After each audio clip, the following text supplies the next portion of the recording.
pivot because I do want to ask you guys about Kentucky here. Oscar Tshiebwe, man, 27 points, 19 boards, 10 on the offensive end of the floor, 3 steals, 2 assists. And I watched that game, and it honestly did not feel like he was playing at his absolute best. Like this, Steve, this dude is ridiculous. What do you do with Oscar Tshiebwe?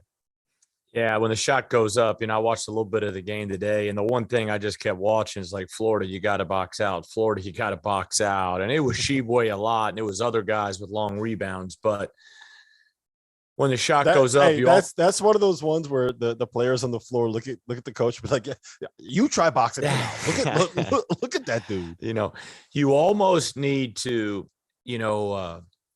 point guard with your point guards, because obviously the point guard is getting back most of the time on good defensive teams, getting their defense set in transition, to where you almost want to pinch down or crack down almost. So you've got 2 bodies going on Tshiebwe. You've got his defender boxing him out, and then you've got the point guard sitting at the elbow whose man's went back on defense that can crack down and give a second body on Tshiebwe to keep him off the glass. The elite rebounders, 1 rebound every 3 minutes, maybe 2.5 minutes a game. And I don't know how many Tshiebwe had, but his numbers on the glass this year are ridiculous. I mean, they're absolutely ridiculous. And I saw an interview with him the other night. Man, an impressive kid too, man. Big time kid. Yep. I do think that it is important to note here that TyTy Washington did go down. He injured. They're calling it a lower leg injury. I spoke with the source close to that program that said they think it's just an ankle. They don't think it's all that serious. I think it's kind of a day-to-day thing. Status is still TBD moving forward since it's so recent, but it's not. It looked a lot worse than what I think it actually is, and I think they got a little bit lucky on that one, Sweeney. So let me ask you this: let's just assume that TyTy comes back. He's at full strength by the time we get to March. Where are you ranking this Kentucky team at this point? Because I do think there's an argument to make that they are playing the best basketball in college basketball right now as of today, except for maybe the team that's beaten the hell out of St. Mary's right now. Yeah, I think Gonzaga would be my number 1 team. I think, I would be pretty up in the air between Auburn and Kentucky for number 2. I think Arizona probably belongs in that discussion as well. But, Rob, we talked about this, I think, last week on the show. Like, the impact that Tshiebwe makes in opening everything else up is unbelievable, because you have to commit more bodies down low when you're defensive rebounding, when Oscar's defensive rebounding. So, okay, so now you can't push in transition. But Kentucky gets tons of leak outs, and Tshiebwe runs the floor so well. Right? Like, the way he runs up and down the floor all game and still plays 38 minutes like he did today, or played 37 minutes. Like, he is on the floor. His fitness is maybe the most impressive thing about him, because he plays such a physically demanding style of play. He's on the floor all the time. I mean, he's so impactful to them. So when you have 2 great ball handlers in Wheeler and Washington, as long as obviously TyTy's healthy, you have guys who can make threes. You have this dominant force on the interior. You've got guys who can defend. You've got bench guys who are really buying into their roles. I thought Lance Ware's 14 minutes today were really, really solid. He's coming into his own. He had 7 rebounds in 14 minutes. You sign for that every day of the week. Kind of adds to their dominance on the glass. Like, they're a physically imposing team. You know what's good about that?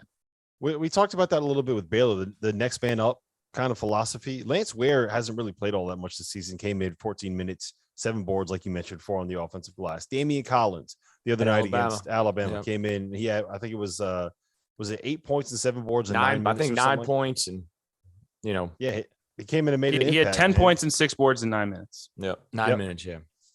Yeah, so they have these guys coming off the bench that are making an impact, and I think that is that's a good thing for a team, right, Steve? Yeah, no question. I mean, and I think that's what Cal preaches. He's challenging all those guys. He's coaching everybody hard, and he's putting them in position to be successful. And Tshiebwe, 38 minutes, 19 rebounds, a rebound every 2 minutes. That's incredible. And we just touched on, his ability to run the floor and consistently play at that level is a credit to him. And it's a credit to the coaching staff and the training staff up there. Yeah, I've made the point before that I think the fact that he does the rebounding duties of 2 people which allows you to not send as many people to the offensive glass, or to be able to get an extra person leaking in transition is something that I think is important for them. All right, Sweeney, right now with Kentucky, they are at Tennessee. They got Alabama at home. They got LSU at home. They're at Arkansas. They get Ole Miss at home, and they end the season at Florida. Auburn does not. Auburn has an easier schedule down the stretch. Is there any chance that Kentucky can win the SEC regular season title at this point? I think there is, because I think Kentucky can win out because of the way they're playing. Right. I mean, look, you're 100% right that the schedule lines up in Auburn's favor, but Rob, right now I'm not betting against Kentucky in anything, right? Like they are so locked in. They're playing on such another level, really on both ends of the floor. Their defense has come around lately. Obviously, the offense is spectacular. Like they put up, I think, 1.3 points per possession today. That's beyond elite. That's Gonzaga against the WCC numbers. I think would be the best way of framing that. So, look, yeah, I mean, obviously the schedule doesn't necessarily portend it, but I think there is a very real chance that on the last day of the regular season we're deciding this. Did you hear that word, that SAT word right there, Steve? Portend. That's a big word. You have college basketball guys on this show here, Sweeney. Let's kind of keep the SAT words to yourself, Mr. Northwestern over there. But listen, we have to head to a quick break. But coming up next, if you are a Kentucky fan, you don't want to leave. Right now, I think the consensus is Auburn's a number 1 seed, Gonzaga's a number 1 seed, and Arizona's a number 1 seed. And we're going to tell you why or why not Kentucky should be ranked above Kansas and be that 4th number 1 seed.